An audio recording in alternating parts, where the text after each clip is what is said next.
எச்சரிக்கை!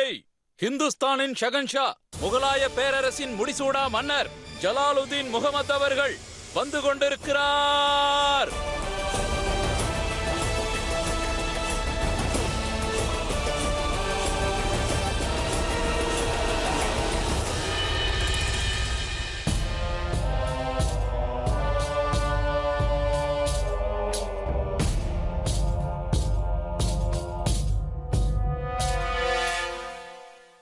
ஆதம் கான் தஸ்லீம் விவகாரத்தில் நான் தீர்ப்பளிப்பதற்காக ஒரு நாள் அவகாசம் எடுத்துக்கொண்டேன். ஆனால் இன்று அந்த வழக்கிற்கு தீர்ப்பளிக்கப் போகிறேன்.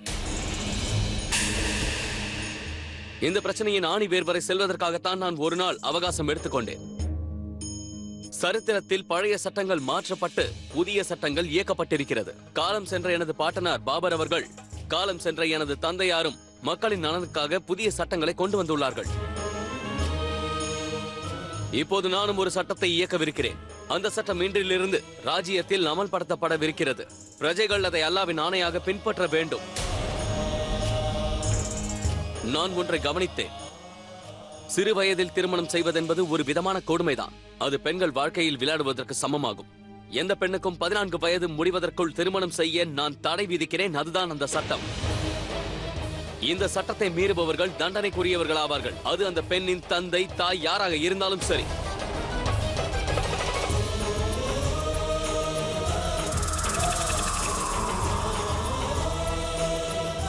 இந்த சட்டம் ராஜ்யம் முழுவதும் அமல்படுத்தப்படுகிறது. எந்த ஜாதியை சார்ந்தவர்களும் எந்த மதத்தை சார்ந்தவர்களும் இதை பின்பற்றியாக வேண்டும்.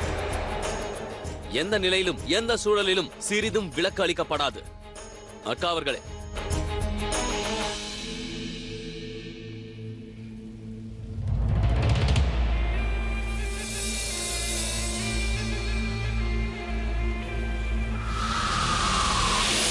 இதில் எந்த தவறும் இல்லை. பாட்ஷா அவர்கள் பிரகடனம் செய்திருக்கும் இந்த புதிய சட்டம் நம் சமுதாயத்தில் பெண்களுக்கு நிச்சயம் நல்ல ஒளிமயமான எதிர்காலத்தை கொடுக்கும். இதற்கு நாங்கள் மனப்பூர்வமாக சம்மதிக்கிறோம்.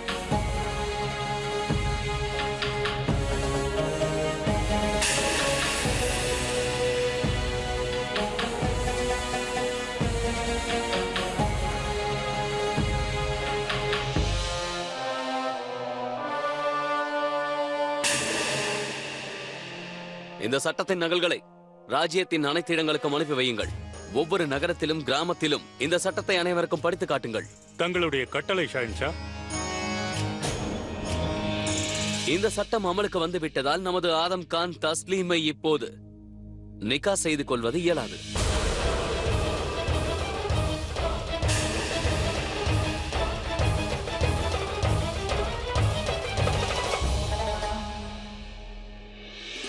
ஜனாப் மௌல்வி அவர்களே, உங்கள் அபிப்பிராயங்களை நீங்கள் கூறலாம். ஷகன்ஷா, முகமது ஜலாலுதீன் அவர்களுடைய பேச்சை நாங்களும் ஆமோதிக்கிறோம். ஆதம் கான் அவர்களுக்கு இச்சிறுமி தஸ்லீமை நிக்கா செய்ய இனி உரிமை இல்லை.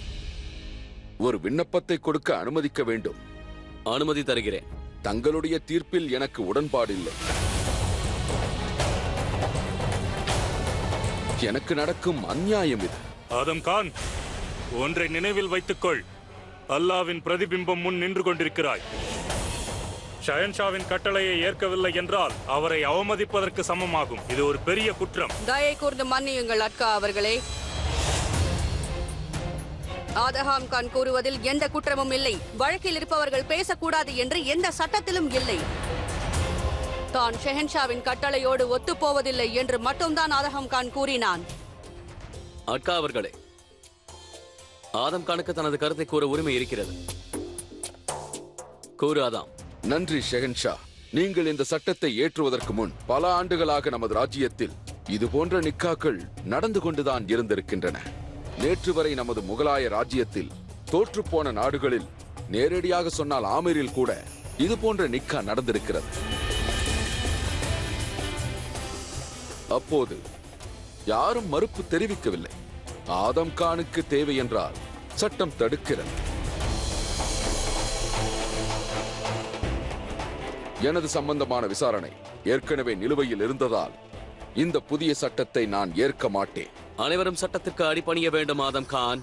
அப்படியானால் நீங்கள் சொல்லும் சட்டம் ஷெஹன்ஷாவிற்கும் பொருந்தும். அவரும் அதன் கீழ்தான் வருகிறார்.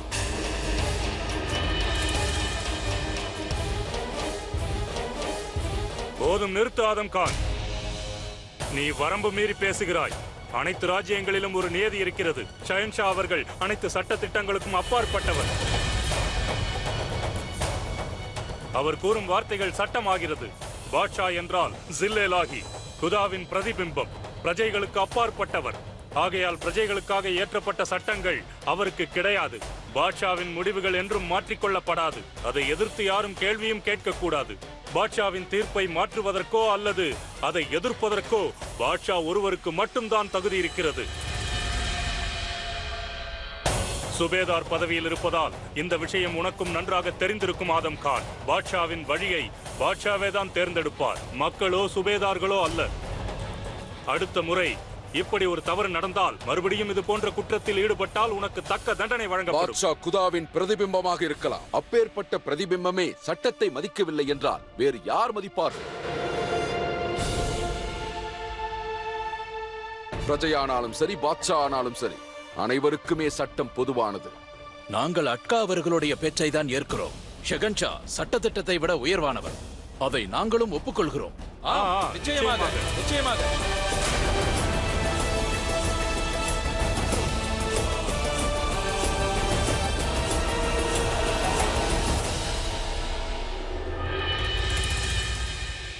அட்கா அவர்கள் கூறியதை நானும் ஒப்புக்கொள்கிறேன். அதே போல் ஆதம் கான் கூறியதிலும் ஒரு கருத்து இருக்கிறது. பாட்ஷாவிற்கு சட்டத்தை உருவாக்கவும் மாற்றவும் அதிகாரம் உண்டு. அதனால் நானும் சட்டத்திட்டத்திற்கு அடிப்பட்டவன் என்று இப்பொழுது நான் பிரகடனம் செய்கிறேன். இந்த சட்டம் எனக்கும் பொருந்துவதால் நானும் இந்த விதிகளுக்கு கட்டுப்பட்டிருக்கிறேன். அதனால் எந்த சிறுமியையும் நான் திருமணம் செய்ய மாட்டேன். சுப்ஹானல்லாஹ், மாஷாஅல்லாஹ், சுப்ஹானல்லாஹ். பாட்ஷா ஜலாலுதீன் முகலாய ராஜ்யம்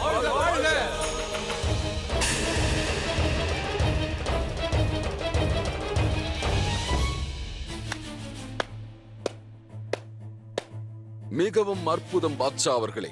நீங்களே உதாரணமாகிவிட்டீர்கள். இனி நீங்கள் சிறுமிகளை நிக்கா செய்ய மாட்டீர்கள். இந்த சட்டம் உங்களுக்கும் பொருந்தும்.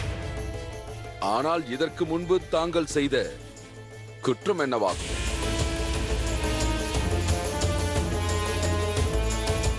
ஷெஹன்ஷா அவர்கள் ஒரு சிறுமியை நிக்கா செய்து கொண்டது அனைவருக்கும் மிக நன்றாக தெரியும்.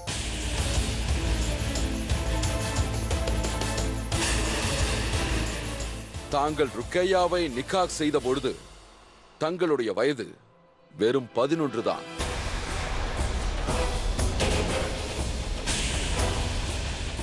ருக்கையா பேகத்தின் வயதோ வெறும் 9 தான்.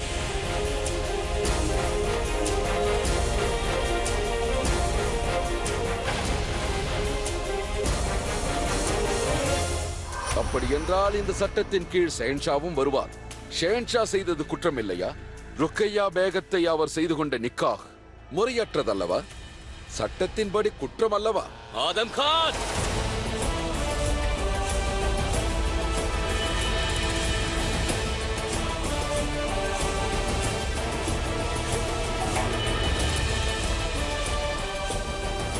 உண்மை கசக்கத்தான் செய்யும் ஹுசூர். உன் நாவை அடக்காத ஹம்கான், எவ்வளவு தைரியம் அவையில் இருந்தால் கை வாங்க வேண்டாம் மகா மந்திரி. நீங்கள் தானே கூறினீர்கள் இது ராஜ தர்பார் என்று. இங்கு நான் உங்கள் மகன் அல்ல, இந்த ராஜ்யத்தின் சுபேதார். தெளிவுபடுத்திக் கொண்டிருக்கிறேன். இந்த நேரத்தில் மகா மந்திரி எனக்கு தண்டனை வழங்க அதிகாரம் இல்லை. தண்டிக்கும் உரிமை மதிப்பிற்குரிய ஷெஹன்ஷாவிற்கு மட்டுமே உண்டு. ஷெஹன்ஷா வழங்கும் தண்டனையை ஏற்றுக்கொள்கிறேன். எனது தலையையும் தாங்கள் கொய்து எறியலாம். ஆனால் என்னுடைய வாதம், இந்த சட்டம் சரியானதென்றால் இதற்கு முன் நடந்த நிக்காஹ்கள் கூட ரத்து செய்யப்பட வேண்டும்.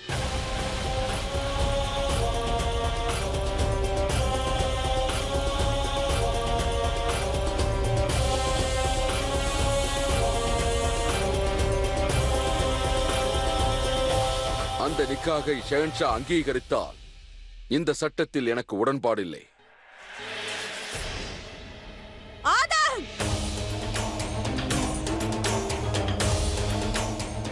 தாங்கள் நீங்கள் யாரை பற்றி பேசிக் கொண்டிருக்கிறீர்கள் என்று தெரிகிறது ஆதம் கான். குதாவை சாட்சியாக வைத்து நான் ஷெஹன்ஷாவை நிக்கா செய்து கொண்டேன். நான் மகாராணியாவேன். என்னுடைய நிக்கா முறையற்றது என்று தாங்கள் கூறுகிறீர்கள். சட்டத்திற்கு புறம்பானதா? தாங்கள் அனைவரும் நிறைந்த இந்த சபையில் மல்லிகா பேகத்தை அவமானப்படுத்தி விட்டீர்கள். இதற்கு தங்களுக்கு தண்டனை கிடைக்கும், நிச்சயமாக கிடைக்கும். தங்களை காயப்படுத்தி இருந்தால் என்னை மன்னித்து விடுங்கள். சட்டத்தை உருவாக்கி விட்டார்கள். ஆகையால் ஷெஹன்ஷா கூறியபடி அவர், தாங்கள், நான் அனைவரும் சட்டத்திற்கு உடன்பட வேண்டும். எனது கோரிக்கையில் நியாயம் உள்ளது. இதற்கான பதிலை ஷெஹன்ஷா மட்டுமே கூற வேண்டும். எனது தலையை கொய்து விடட்டும். எனது வாயை வேண்டுமானால் அவர் அடைத்து விடலாம். ஆனால் நான் கேட்ட இதே கேள்வியை லட்சோப லட்ச பிரஜைகள் கேட்கும் பொழுது என்ன செய்வார்? நான் ஷெஹன்ஷாவை மனதார மதிக்கிறேன்.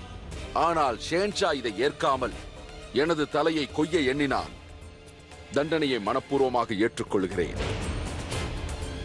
இனி முடிவெடுக்க வேண்டியது தாங்கள் தான் ஷெஹன்ஷா. தஸ்லீமை நிக்காஹ் செய்து கொள்ள சம்மதம் தருகிறீர்களா? இல்லையேல் தாங்கள் இந்த சட்டத்தை மதித்து பேகம் ருக்கையாவை தலாக் செய்கிறீர்களா?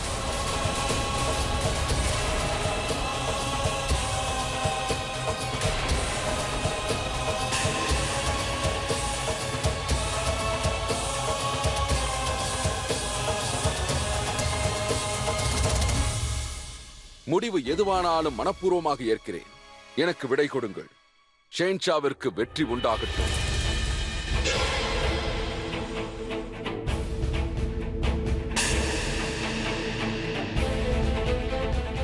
ஷெஹன்ஷா, ஆதம் கானுக்கு நான் புரிய வைக்கிறேன். இந்த விஷயத்தை நான் அவனுக்கு புரிய வைக்கிறேன். இவ்வாறு மரியாதை இல்லாமல் பேசியதற்கு தண்டனையும் வழங்குகிறேன். அவனின் தாயான நான் தங்களிடம் மன்னிப்பு கேட்கிறேன். எனக்கு விடை தாருங்கள் ஷெஹன்ஷா.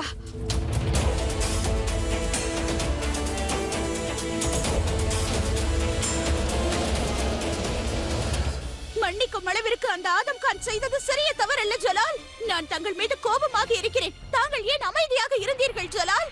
எனக்கு தலாக் கொடுங்கள் என்று கூறும் பொழுது தாங்கள் அதை கேட்டு ஏன் அமைதியாக இருந்தீர்கள்? தாங்கள் மட்டுமல்ல, மகாராணியார் கூட இதற்கு வாய் திறக்கவில்லை. எனக்கு புரியவில்லை ஜலால். தங்கள் வீர வாளுக்கு எடை கூடிவிட்டதா? எதற்காக உங்கள் வாளை எடுக்கவில்லை? அல்லது உங்களது வாள் அவனை தொட முடியாத அளவிற்கு அவனது அந்தஸ்து உயர்ந்து விட்டதா? தர்பாரின் சட்டப்படி குற்றம் சாட்டப்பட்டவருக்கு தனது கருத்தை கூறுவதற்கு முழு உரிமை இருக்கிறது. நியாயத்தை கூறுவதற்கும் அவமானப்படுத்துவதற்கும் நிறைய வித்தியாசம் இருக்கிறது மகாராணி அவர்களே. நான் ஒப்புக்கொள்கிறேன். உண்மை என்னவென்றால் நாங்கள் அனைவரும் உறைந்து விட்டோம் ருக்கையா. ஆதம் கான் ஷெஹன்ஷாவை சுட்டிக்காட்டுவான் என்று நாங்கள் நினைக்கவில்லை. ஆனால் குற்றவாளிக்கு தண்டனை அளிக்கப்பட வேண்டும் அல்லவா? நம்மையே குற்றவாளி கூண்டில் ஏற்றும் சட்டத்தை தாங்கள் ஏன் நிறைவேற்ற நினைத்தீர்கள்? இந்த சட்டம் நம் உறவையை முறித்துவிடும் ஜலால்.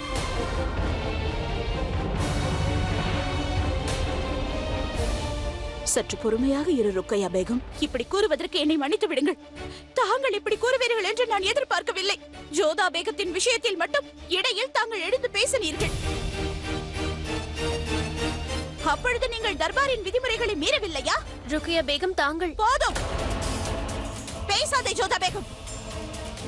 உன்னுடன் நான் எதுவும் பேச விரும்பவில்லை. ருக்கையா, ஓஹோ, அப்பொழுது தாங்களும் என்னை பேசக்கூடாது என்கிறீர்களா? நேற்று வந்த இந்த புது வேகத்திற்காக? ஜலால், இந்த விஷயத்தில் நீங்களும் நானும் மட்டுமே பொறுப்பாளியாகும். ஆனால் அப்படி அல்ல. இந்த விஷயம் எனக்கும் ஜோதா பேகத்திற்கும் சம்பந்தம் உள்ளது போல் தெரிகிறது. நம் இருவருக்கு இடையே வரும் அளவிற்கு அவள் முக்கியமாகிவிட்டாளா? ருக்கையா, நான் உன்னோடு பேசும்போது நீ என் கண்களை தான் பார்க்க வேண்டும்.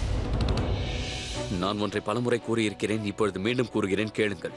நீங்கள் எனது முக்கியமான பேகங்களில் ஒருவர் மட்டுமல்லாமல் எனது சிறு வயது தோழியும் கூட. நமது இருவருக்கும் இடையில் யாரும் வர முடியாது. ஆதம் கானை பற்றி கேட்கிறீர்களா? அவன் அனைத்து எல்லைகளையும் தாண்டி மிகப்பெரிய தவறை செய்து விட்டான். அவ்வாறென்றால் அவனை எதற்கு ஒன்றும் செய்யாமல் விட்டுவிட்டீர்கள்? ஏனென்றால் அங்கு நான் ஒரு ஷெஹன்ஷா ருக்கையா. அங்கு நான் எனது கடமையை செய்ய வேண்டும். நான் ஒரு குற்றவாளி மீது வாளை ஓங்கினால் அது என் கௌரவத்திற்கு இழுக்கை ஏற்படுத்திவிடும். எனக்கு ஆதம் கானை எப்போதுமே பிடிக்காது. அவன் என் பெரியம்மாவின் மகன் என்பதாலும் எனது சகோதரன் என்பதாலும் தான் நான் அவனை விட்டு வைத்துள்ளேன். ஆனால் இம்முறை அவன் நான் இயக்கிய சட்டத்தில் என்னையே சிக்க வைக்க முயற்சி செய்துள்ளான். அப்படி என்றால் எனக்கு தலாக் கொடுப்பதை தவிர வேறு வழியே இல்லையா ஜலால்?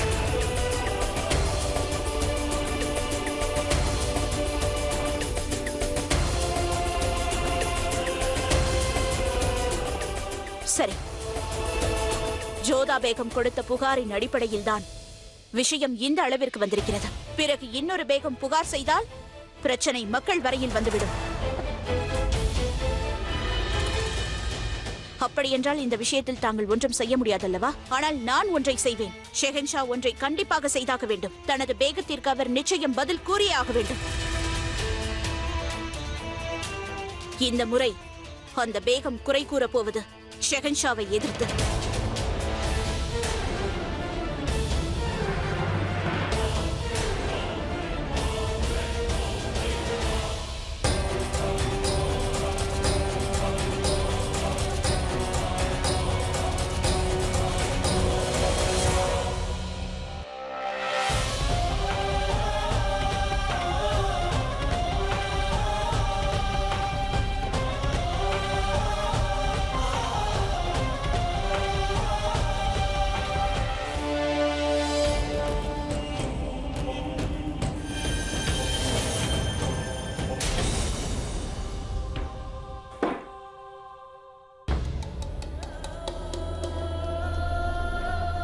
தாங்கள் எதற்கு வந்தீர்கள் என்று தெரியும். என்னை அறையுங்கள் தாய், என்னை அறையுங்கள். அங்குதான் உங்களால் அறைய முடியவில்லை. இங்காவது அறையுங்கள். அறையுங்கள் தாயே, அறையுங்கள். நான் உன்னை அறையப் போவதில்லை அதஹாம். உன்னுடைய சிரசை நான் கொய்து விடுகிறேன். ருக்கையாவிற்கு தலாக் கொடுக்க வேண்டும் என்ற எண்ணம் உன் மனதில் எவ்வாறு எழுந்தது அதஹாம்? உன் நாவில் எவ்வாறு வந்தது? நான் உன்னிடம்தான் கேட்கிறேன். நான் ஜலாலும் அட்காவும் பேசிக் கொண்டிருந்ததை கேட்டதால். என்ன பேசிக் கொண்டார்கள்?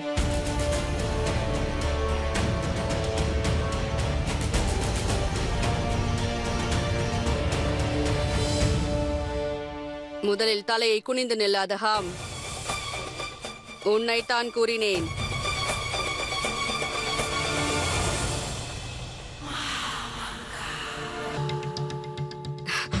என்னை தடுக்காதே அதஹாம். நான் இன்று மிக மகிழ்ச்சியாக இருக்கிறேன். நீ இவ்வாறெல்லாம் செய்வாய் என்று நான் நினைத்தே பார்க்கவில்லை. நீ என்னைப் போலவே யோசித்திருக்கிறாய், நானும் அதைத்தான் செய்வேன். நீ இன்று வாழ்க்கையில் முதன் முறையாக சரியான வேலையை செய்திருக்கிறாய். உன்னை பெற்றதற்காக நான் இன்று கர்வப்படுகிறேன். என் மகன் என்றால் எனக்கு மிகவும் பிரியம். ஆனால் அரசியலில் இதற்கெல்லாம் இடம் ஏது? இனி ஜலால் என்ன செய்ய போகிறானோ? விட்டுவிடப் போவது ருக்கையாவையா அல்லது ஜோதாவையா? ஏனென்றால் ருக்கையா பேகத்திற்கு ஜலால் தலாக் கொடுத்து விட்டால் இருவரும் பிரிந்து விடுவார்கள். அந்த பழி ஜோதாவின் மேல் விழும். பிறகு நாம் அவர்களை பார்த்துக் கொள்ளலாம். ஒருவேளை ஜலால் ருக்கையாவிற்கு தலாக் கொடுக்காவிட்டாலும் நமக்குத்தான் வெற்றி அதஹாம். தடையில்லாமல் தஸ்லீமை நிக்கா செய்து கொள்ளலாம். இல்லை, ருக்கையா பேகத்திற்கு தலாக் கொடுத்து விட்டாலும் பிறகு நம் அதிகாரம் என்ன, அவளின் இடம் என்ன என்று ருக்கையாவிற்கு தெளிவாகவே புரிந்துவிடும். மகிழ்ச்சியாக இருக்கிறேன். ஆனால் தாய், ஜலால் மீண்டும் ருக்கையா பேகத்தை நிக்காஹ் செய்து கொண்டால்? செய்ய முடியாது அதஹாம். சட்டத்தின்படி செய்ய முடியாது. ஜலால் ருக்கையாவை மீண்டும் நிக்கா செய்து கொள்ள வேண்டும் என்றால் அதற்கு முன்பாக ருக்கையா நிக்கா செய்திருக்க வேண்டும். அந்த ஆண் ருக்கையாவிற்கு தலாக் கொடுத்தால்தான் ஜலால் மீண்டும் ருக்கையாவை நிக்கா செய்து கொள்ள முடியும் என்று சட்டத்தில் உள்ளது. இச்சடங்கை ஜலாலும் ஏற்றுக்கொள்ள மாட்டான், ருக்கையாவும் ஏற்றுக்கொள்ள மாட்டாள். உனக்கு ஒன்று கூறட்டுமா? கூறுங்கள். நீ சிறு பிள்ளையாக இருக்கும் பொழுதே எனக்கு ஒரு ஆசை இருந்தது. எப்பொழுது நீ உயர்ந்த இடத்திற்கு செல்வாய், நான் வாயை மூடி உனக்கு சலாம் செய்வேன் என்று.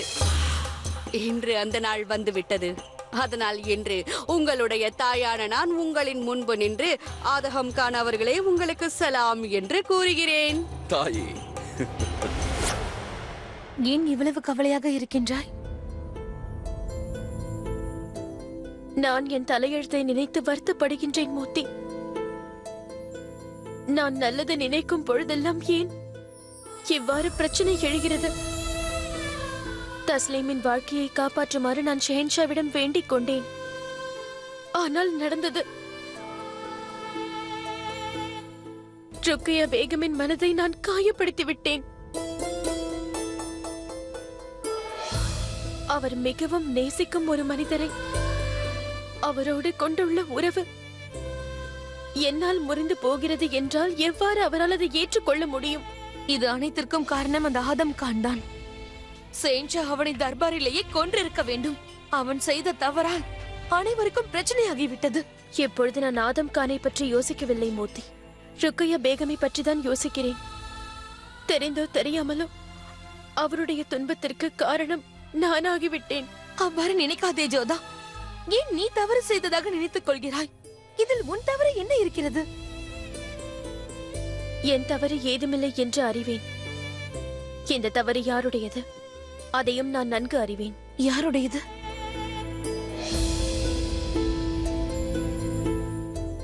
அதை நான் பிறகு கூறுகிறேன். மோதி, இப்பொழுது செல். இரவு வெகு நேரம் ஆகிவிட்டது. நான் உறங்கப் போகிறேன். ஆனால் ஜோதா, மோதி நீ செல்.